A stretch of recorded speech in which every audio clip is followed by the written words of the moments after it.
अस्सलाम वालेकुम, welcome back our YouTube channel. Hope you will be fine guys. जैसे कि आप जानते हैं हमने CSS3 की basic to advance knowledge series का आगाज़ किया हुआ है। उसकी आज हमारी क्लास 30 है। Today we discuss about CSS3 background attachment. तो आज हम बैकग्राउंड अटैचमेंट प्रॉपर्टी के ऊपर बात करेंगे कि वो किस तरह से वर्क करती है। तो मैं आपको बताती हूँ CSS3 बैकग्राउंड अटैचमेंट की जो बस टू वैल्यूज़ होती हैं, या तो स्क्रॉल या फिक्स्ड। स्क्रॉल बाय डिफ़ॉल्ट होती है और जो फिक्स्ड होती है वो आप इसको यूज़ कर सकते हैं। ये मैं दोनों आपको प्रैक्टिकल करके दिखाऊंगी, तो इसलिए हम नोटपैड प्लस प्लस में चले जाते हैं। और यहाँ पर मैंने एक ऑलरेडी जो हमने जिसके ऊपर वर्क किया था वो वाला बैकग्राउंड वाला लिया हुआ है, इमेज वाला।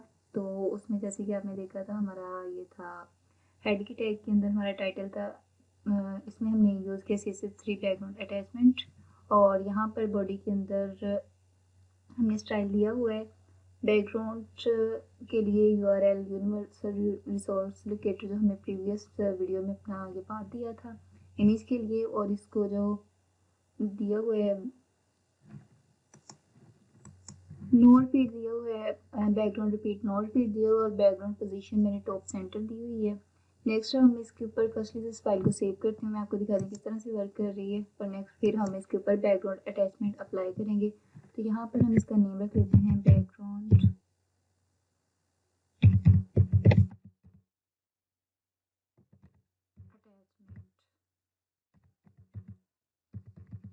.html, और इसको HTML बेसिक के फोल्डर में मैं सेव करूँगी।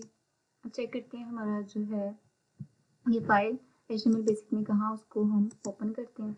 HTML बेसिक के अंदर जाते हैं, यहाँ पर हम चेक करते हैं कहाँ पे बैकग्राउंड अटैचमेंट आई है फाइल। तो ये बैकग्राउंड अटैचमेंट वाली, इसके ऊपर डबल क्लिक करेंगे तो ये टॉप सेंटर पे हमें नज़र आ रहा है। तो ये देखें इसकी स्क्रॉल बार है, ये देखें ये हमारा विजिबल नहीं हो रहा, मीन के स्क्रॉल हो रहा है तो साथ ही हमारा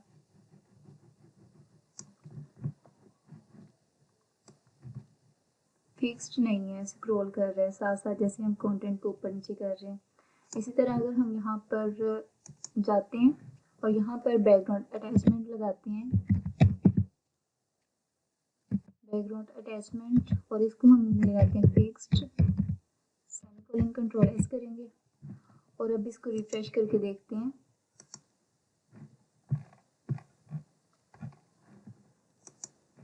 तो गाइस ये वर्क नहीं कर रहा क्योंकि हमने यहाँ पर बैकग्राउंड में यू भी लगाना था। भूल जाते हैं, अब फाइल को सेव करते हैं और कंट्रोल एस करते हैं और इसको जाके ब्राउज़र में रिफ्रेश करते हैं, तो अब ये वर्क करेगा।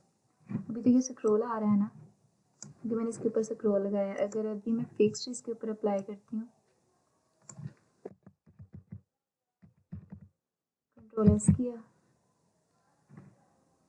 और इसके जो ये बी कैपिटल है इस वजह से भी वर्क करेगा। अब ये ठीक है बैकग्राउंड अटैचमेंट। अब कंट्रोल एस करते हैं, अब ब्राउज़र में जाकर रिफ्रेश करते हैं, तब ये वर्क करेगा। तो ये देखें अभी हमने फिक्स्ड लगाया है ना, तो ये इसके ऊपर फिक्स्ड हो गया है। मीन के स्क्रॉल बार भी होगी ना, तो ये हमें यहाँ पे फिक्स्ड ही नज़र आएगा ऊपर नीचे करने से। तो अभी मैं आपको इसके ऊपर फिक्स्ड लगाया स्क्रॉल लगा के दिखाती हूँ। रियलाइज़ किया तो इस तरह से आपको मिस्टेक आ सकती है, मीन कि आपने बस इसके स्मॉल लेटर्स में ही यूज़ करना है। तो इसलिए मैं वीडियो कट नहीं कर रही होती, ताकि अगर आप इस तरह की कोई प्रॉब्लम आए तो आप भी इसको रिजॉल्व कर सकें। और अब इसको रिफ्रेश कर देंगे तो अब हमने इसके ऊपर स्क्रॉल लगा दिया। अब हम स्क्रॉल करेंगे तो हमारा जो इमेज होगा, जब हम स्क्रॉलिंग में जाएंगे जिस भी पोजीशन पे पड़ा है तो वहाँ पे हमें नज़र आएगा। अदरवाइज हम स्क्रॉल करेंगे नीचे की तरफ तो ये हमें हमारा जो है इमेज हमें डिस्प्ले नहीं होगा, नीचे छुप जाएगा हमारे कंटेंट के बीच। तो जो इसकी बाय डिफ़ॉल्ट प्रॉपर्टी है स्क्रॉल, अगर हम इसको लगाएं या ना लगाएं बात एक ही है। अभी मैं आपको इसको ख़त्म करके दिखाती हूँ। यहाँ से मूव, कंट्रोल एस किया तो आप चेक करें, अब ये फिर भी वर्क करेगी।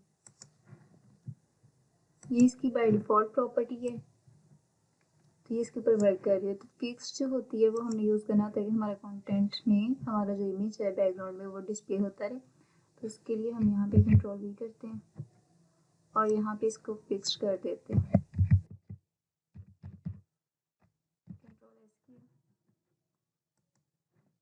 रिफ्रेश करते हैं। ये देखेंगे फिक्स्ड है, हम स्क्रॉल बार आप इसके ऊपर नीचे करेंगे लेकिन हमारा जो इमेज है वो फिक्स्ड नज़र आ रहा है। तो होप सो ये वीडियो आपके लिए हेल्पफुल हो। तो don't forget to subscribe my channel. तो मिलते हैं फिर नेक्स्ट वीडियो में। अल्लाह हाफिज़।